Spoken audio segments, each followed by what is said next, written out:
Spectroscopy. Hello friends, how are you? Welcome back to my channel.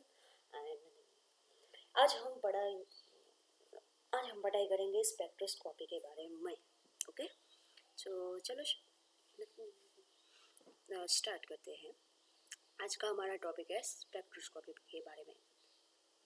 तो spectroscopy क्या है? Is the study of the interaction between matter and electromagnetic radiation as the as a function of the wavelength of frequency of the radiation refers to the study of the how radiated energy and matter interact.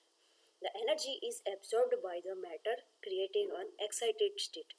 तो बच्चों इसमें क्या होता है कि spectroscopy method में क्या होता है कि जब आप भी कोई चौकस वेवलेंथ, कोई चौकस तरंग लंबाई या फ्रीक्वेंसी वाली तरंग को आप जब कोई किसी द्रव्य पदार्थ मैटर पे आप आपात करते हो तो जो पदार्थ होता है उसके जो इलेक्ट्रॉन्स होते हैं परमाणु में, वो उस एनर्जी को, उस तरंग को एब्जॉर्ब करके, उस प्रकाश को एब्जॉर्ब करके फिर वो हायर एनर्जी स्टेट में जाते हैं।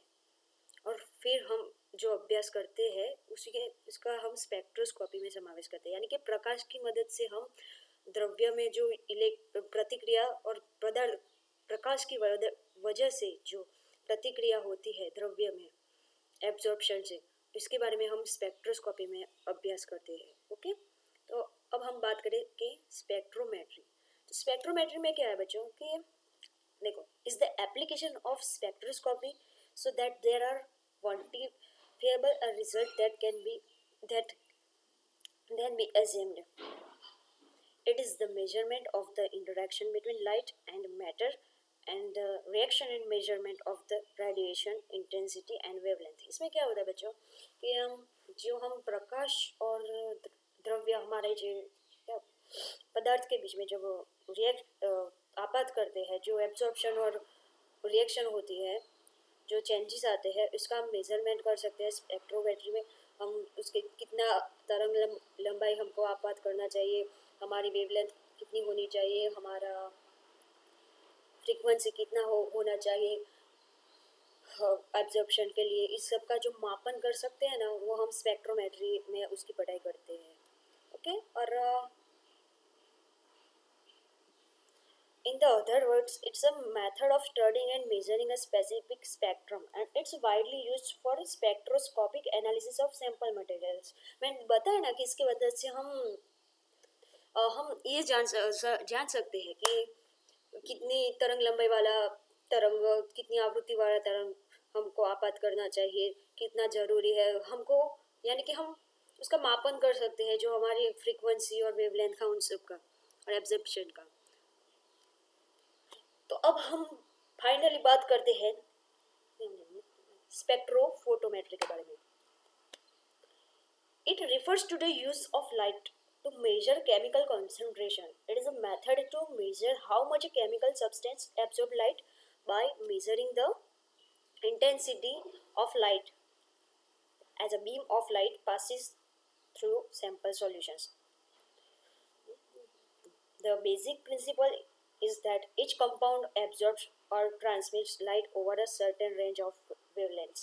तो बच्चों इसका मतलब क्या है कि इसकी मदद से हम हमारा जो, मानो कि हमारे पास कोई मिश्रण है लिक्विड फॉर्म में, हम उसका कॉन्सेंट्रेशन भी निकाल सकते हैं कि इसके अंदर कितना हमारा जो पदार्थ है कितना प्रेजेंट है, उसकी सांद्रता कितनी है, वो सब जान सकते हैं स्पेक्ट्रो फोटोमेट्री की मदद से। कैसे कि हम जब भी लाइट को, यानी कि प्रकाश को आपात करते हैं, तो उसके अंदर जो मॉलिक्यूल्स होते हैं वो चौकस तरंग लंबाई से वो एब्जॉर्ब करते हैं, और जो एब्जॉर्ब करते हैं तरंग लंबाई को आवृत्ति से चौकस, उसके मापन से हम अंदाजा पता लगा सकते हैं कि इसके अंदर कितनी केमिकल कॉन्सेंट्रेशन है, वो सब के बारे में।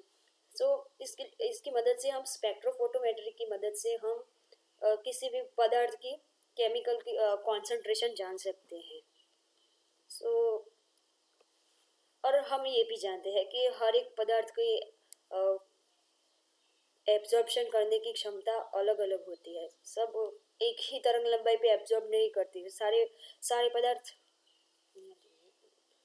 सारे पदार्थ एक ही तरंग लंबाई पे का एब्जॉर्प्शन नहीं कर सकती। सबको प्रकाश का एब्जॉर्प्शन करने के लिए उनकी फ्रीक्वेंसी और तरंग लंबाई अलग अलग होनी चाहिए, और उसके बेसिस पर उसके मापन से हम पता चला सकते हैं कि हमारा पदार्थ में कितनी कॉन्सेंट्रेशन है। इसके बारे में हम डिटेल्स में बात करेंगे आगे। आज का लेक्चर यहीं तक रखते हैं। ये हमारा बेसिक था कि हम क्या पढ़ेंगे। अब आगे हम लाइट के बारे में बात करेंगे कि लाइट में क्या होता है।